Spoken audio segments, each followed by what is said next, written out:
supposed to pretend that these things do not exist. I want to bring in Prince Audu. I'll come back to you, Dr. Paul. I want to bring in Prince Audu to the conversation. I know you're hearing, you can hear Dr. Paul talking about moving ahead. Some say that, look, it's going to be very difficult to move ahead because when you hear the story, I mean, there are a lot of books and a lot of narratives. Everybody's speaking about it from their perspective, whether in the north, the west, the east, and the south. You just find that it's different perspective. You have to find a way to sift. And some say, look, if we do not address all of this narrative and all of this perspective, for a lot of people who haven't yet attained a nationhood, we're just a country, and if we do not address it, we'll continue to be just a country. I want to get your old perspective on that. Okay, thank you very much. First of all, I'd like to thank the current administration in their pursuit to bring in foreign direct investment through NIDCOM, because they have been doing quite a lot in terms of encouraging investment into this country. Now, anywhere you go around the world, in America you have issues of black and white, not getting along. In most countries you go, there are these issues of different tribes or different color. This is how we are as human beings. There's always an issue. There is no country that, everybody gets along. Even if you go to Britain, there's the issue of the Indians should rule or the white man should rule. These are mundane issues that most countries face. But nevertheless, if you go to China, there's the issue of the Tibet with the Chinese and so on and so forth. Nevertheless, that should not stop us from developing, because talking about those issues, they're going to be there. Are you going to be able to solve those issues? I think it's going to be practically impossible. We have to look at what is our priority. No matter there are differences as Igbo, Yoruba, or Fulani, it does not matter. We still have to eat. We still have to be able to survive. We still have to live in security. We still have to move forward. Our children still need to go to school. So what are our priorities? The priority is the economy. Where we are right now is not a very favorable position. And if you look at countries like Rwanda, they had the Tutsi and the Hutsi fighting, but they were able to go past that. And today, Rwanda is leading Africa in terms of sustainable development. So I do not think what we need to focus on is a strong leadership that will bring all of us together and tell us what our priorities are. We should operate on a merit system, especially at the top level, in terms of who is going to handle this or that, because that is where we can succeed. You have to put the right brains in the right places to drive the economy. Allow me to put you on hold. We have to go on a break. So it's very, very important. It's very... Allow me to put you on hold. We have to go on break. When we return, you will complete your thoughts, and then we'll also bring in Ms. Abiago into the conversation. Stay with us, everyone. We'll be back in a moment.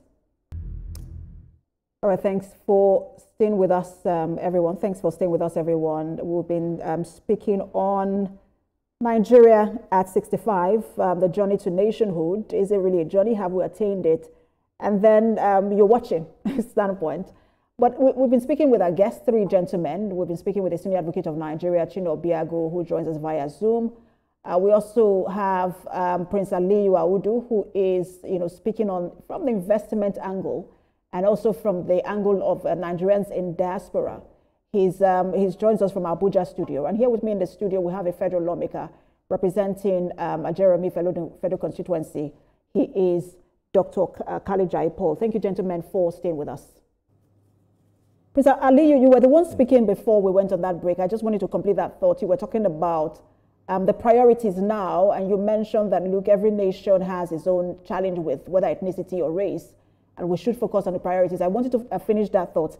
And then just also speak on the issue of how to, again, manage this diversity, because whether we like it or not, it is there and it's something that we need to address. Absolutely. We need a strong leader to manage our diversity. But, and that's how far it goes. But that is not our priority. We have to focus on the priority of the economy, because no matter what, we have to be building good schools for our population. We have a lot of young people homeless, doing almajiris. We have to build schools. We have to build social amenities. We have to build roads, infrastructural facilities. We have to create employment. We have to stop depending on foreign goods and services. You know, looking for the dollar, any small opportunity, want to buy dollar and go and import food. We have to stop that. We have countries like Senegal exporting sugar. So our priority is the economy, and we need a leader that is going to move us forward. We are not manufacturing. Look at China. Look at Singapore. Look at Dubai. How are these people able to move forward regardless of their ethnic diversity?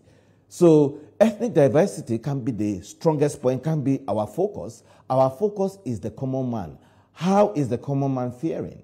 Does the common man have housing? Does the common man have a job? And without a job and without housing, the common man is going to commit crimes. There's going to be insecurity.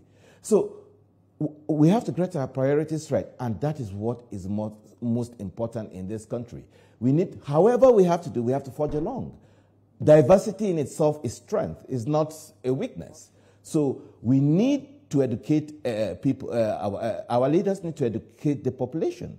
It is the responsibility of every House of Rep, senators, governors, local government chairman to go around their various constituents and educate them the importance of being together.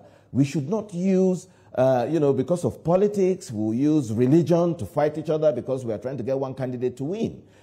That happened in 1993 during Abiola's election.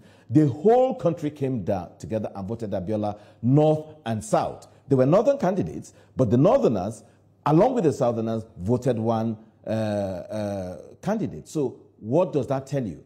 We have the inherent strength to come together to move Nigeria forward. So we should look at our strength, which we have a lot of them.